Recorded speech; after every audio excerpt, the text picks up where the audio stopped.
Nga eksperienca juaj, si mendon, arrin që të rriturit pra në këtë rast për neve janë prindërit, familjarët e tjerë, a mendojnë se i kuptojnë me vërtet problemet tona, apo kanë disa pak probleme, ndoshta nga formimi i tyre, ndoshta nga mentaliteti për ta kuptuar. Pra, si mendon? A na kuptojnë aq sa duhet në përgjithësi, po flasim. Termi i prindërve është të gjithë prindërit thonë unë të kuptoj shumë mirë.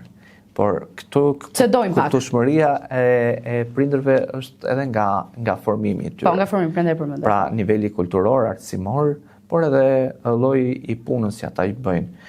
Ka prindër që mund të kenë një nivel shumë të lartë kulturor dhe artësimor, por nuk arrin të kuptojnë vërtet. Mua më ndodh shpesh në punën time me prindër të cilët kanë këtë nivelin kulturor dhe artësimor. Por nuk shpenzojnë kohë. Nuk shpenzojnë kohë.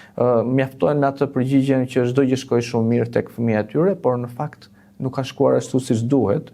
Pra kemi fëmijë të dobët emocionalisht, fëmijë të braktisur emocionalisht dhe të braktisur nga vëmendja e prindërve. Po.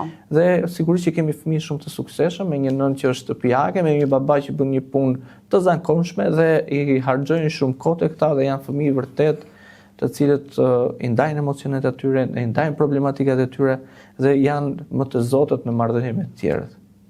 E kuptoj.